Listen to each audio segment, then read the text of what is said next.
Welcome back to my channel. तो आज था दिन बुधवार का और आज हमारे यहाँ पर शीतला अष्टमी की तैयारियाँ चल रही थी। तो तैयारियाँ तो एक दिन पहले ही हो जाती हैं, जैसे कि अगर बुधवार को ये व्रत है तो मंगलवार मतलब कि ट्यूसडे को हमें सारी प्रिपरेशंस करनी होती है, क्योंकि शीतला अष्टमी के दिन हमारे यहाँ पर चूल्हा नहीं जलता, गैस नहीं जलती। तो सबसे पहले एक सारे ही जो भी चीज़ें हमें खाने की तैयार करनी थी वो मैंने एक दिन पहले ही करके रख ली थी। बहुत सारी चीज़ें बनाई थी, खीर बनाया था, चावल बनाए थे, गुलगुले बनाए थे, पनीर की सब्ज़ी थी, पूरी थी और कढ़ी थी। जितनी भी चीज़ें हमें बनानी होती हैं, अगले दिन खानी होती हैं, हमें एक ही दिन पहले प्रिपेयर करनी होती है। और साथ ही यही सब चीज़ों का जो भोग है वो माता जी को चढ़ता है। तो अलग अलग लोग अलग अलग तरह की चीज़ें बनाते हैं, कई लोग केरी सांगरी की भी सब्ज़ी बनाते हैं, पर मैंने ये सब सिंपल चीज़ें बनाई थी। और तो मैंने सब कुछ बना के प्रिपेयर कर लिया था। जब माता जी को भोग लगता है तो उसके अंदर आपको 8 पूड़ी लेनी होती हैं, 8 गुलगुले लेने होते हैं और कढ़ी लेनी होती है, दही लेनी होती है और खीर लेनी होती है। बाकी लोग और भी चीज़ें लेते हैं। तो एक दिन पहले इसकी प्रिपरेशन हो जाती है, जैसा कि अगले दिन गैस नहीं चलता है तो बस आज के दिन मतलब कि ट्यूसडे के दिन ये सारी प्रिपरेशंस मैंने कर ली थी।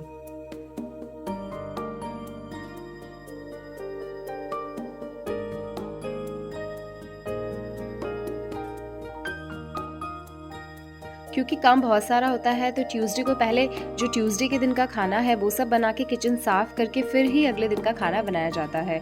तो ये सब मैंने कर लिया और नेक्स्ट मॉर्निंग को एक प्लेट में सबसे पहले जो माता जी को हमें चीज़ें चढ़ानी है तो कुछ आटे से बनी हुई चीज़ें बनाई जाती हैं, उनके जो ऑर्नामेंट्स होते हैं जो वो पहनती हैं वो सब बनाया जाता है और साथ ही आपको जो पूजा करनी है वो सब लिया जाता है। तो ये सब चीज़ें मैंने ले ली थी और उसके बाद हम चले गए थे मंदिर में, और मंदिर में एक शीतला अष्टमी की पूजा करनी थी। अब शीतला माता को माना जाता है कि ये बीमारियों को दूर करती हैं, बच्चों को लंबी आयु देती हैं और इन्हें निरोगी रखती हैं। मतलब कि स्पेशली ये जो व्रत होता है वो बच्चों के लिए ही होता है। व्रत कई लोग करते हैं, अधिकतर इस दिन ठंडा खाना खाया जाता है, मतलब कि भगवान की पूजा की जाती है और जो पिछले दिन आपने खाना बनाया था उसी को आप पहले भगवान जी को चढ़ा देते हैं, उसके बाद उसी को आप खाते हैं और आपके घर में सभी लोग उसी को खाते हैं। कोई भी नई चीज़ बना के उस दिन नहीं खाते। और क्योंकि इस दिन से माना जाता है कि जो समर्स हैं, गर्मियाँ हैं, उस दिन की शुरुआत हो जाती है। तो ये लास्ट डे होता है जिस दिन आप ठंडा खाते हैं, उसके बाद आप ठंडा नहीं खाते हैं क्योंकि उससे आप बीमार हो सकते हैं।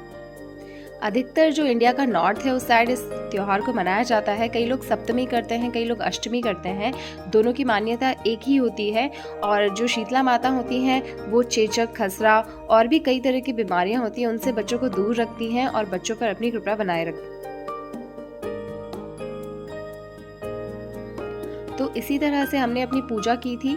माता जी को जो दीपक चढ़ाया जाता है उसमें इस दिन आग नहीं लगाई जाती, मतलब कि उनका जो दीवा होता है वो जलाया नहीं जाता। उन्हें इसी तरह से बस घी का दीवा चढ़ा दिया जाता है, उन्हें कंकु और हल्दी का तिलक किया जाता है, साथ ही उनकी सवारी को भी। उसके बाद उनके जितने भी ऑर्नामेंट्स हमने बनाए थे, उनके जो गहने बनाए थे और पूजा सामग्री उन्हें चढ़ाई जाती है।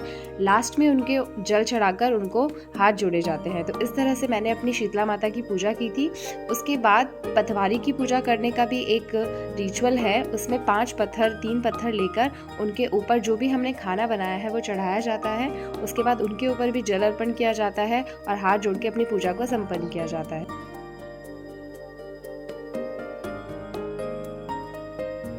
माता जी अपना आशीर्वाद सबको देती हैं और साथ ही छोटे छोटे बच्चों को भी निरोगी होने का आशीर्वाद देती हैं और बच्चे एकदम हष्ट-पुष्ट रहते हैं। तो सभी को लगभग ये पूजा करनी चाहिए। तो माता जी का पूजा करने के बाद और पटवारी की पूजा करने के बाद इस तरह से ये पूजा समाप्त होती है और इस तरह से हमने अष्टमी का त्यौहार सेलिब्रेट किया।